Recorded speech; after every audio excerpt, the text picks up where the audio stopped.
cette coopération? Ça commence donc en décembre 2019. En décembre 2019, les services de gendarmerie d'Argelès ont interpellé les conducteurs d'un véhicule dans le cadre d'un go-fast, dans lequel ont été trouvés du cannabis et de la cocaïne, 11 kg de cannabis et 1 kg de cocaïne. Les investigations faites dans le temps de garde à vue des conducteurs nous ont permis d'imaginer qu'il y avait un réseau franco-espagnol d'écoulement de produits stupéfiants. Et nous avons ouvert une enquête, une information judiciaire en décembre pour faire la lumière sur celle-ci.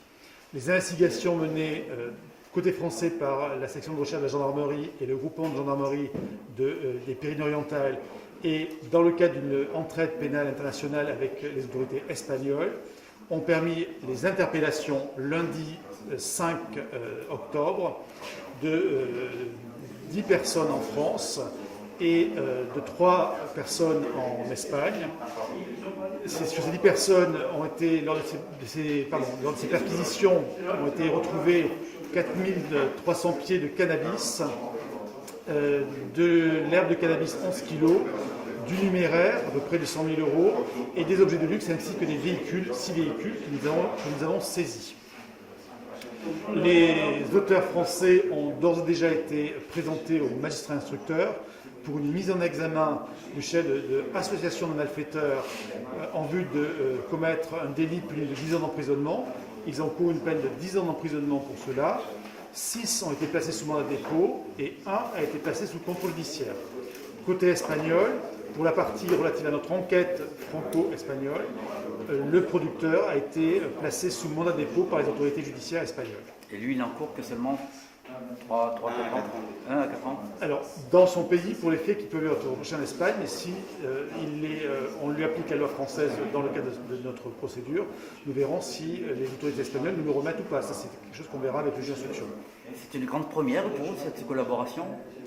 Alors, ce n'est pas une grande première. Pourquoi? Parce que la gendarmerie et la Guardia Civile ont l'habitude en Pyrénées-Orientales de travailler ensemble pour démanteler différents réseaux. Pourquoi? Parce que nous sommes une juridiction frontalière, avec une délinquance de passage transfrontalière, et nous devons absolument mettre en œuvre les outils de coopération pour être efficaces dans la lutte contre cette criminalité transfrontalière.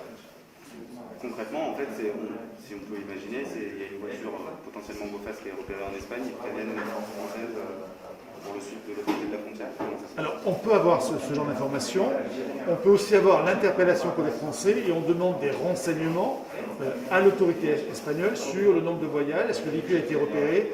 Est-ce que la structure d'où vient le véhicule est une structure connue qui commet de la délinquance?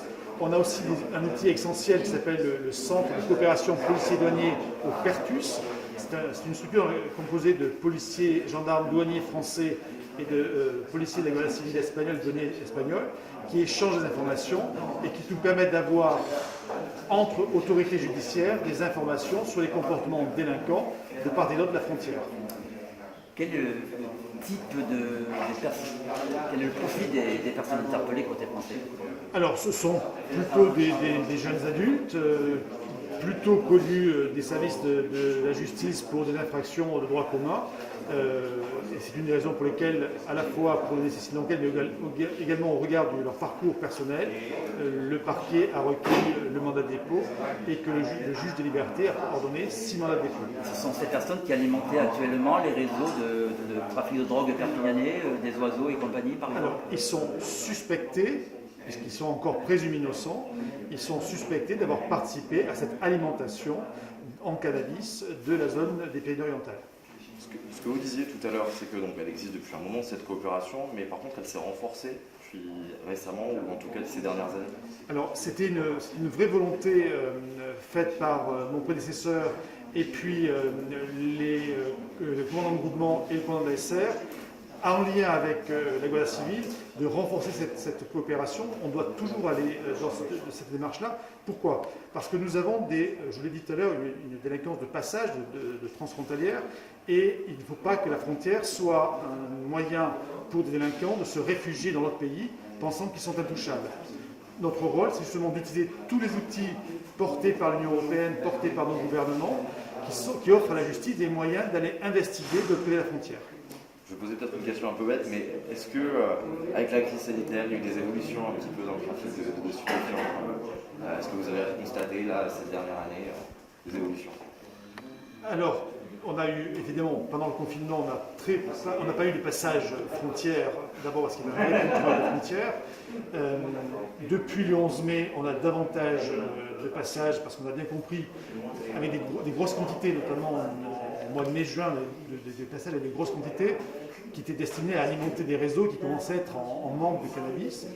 On a aussi constaté qu'on avait beaucoup d'herbes de cannabis depuis quelques mois et très peu de résine. Sûrement parce que l'herbe peut être produite côté espagnol, alors que la résine vient plutôt du Maroc, où là actuellement les communications sont limitées. Le schéma généralement c'est une production en Espagne et de délivrance en France. Alors il faut rester prudent parce que nous avons aussi des zones de production dans le Pyrénées-Orientales. Le climat étant assez proche de celui espagnol, on peut en avoir. Ce qui était différent là, c'est l'ampleur de la production en nombre de milliers de pieds de cannabis, qui montre quand même une production de façon intensive. C'était du plein champ sous serre? On était plutôt on n'était pas en plein champ, on était dans des hangars, avec des moyens, Avec un UV blanc, avec des moyens de production. D'accord, ok, merci. Merci.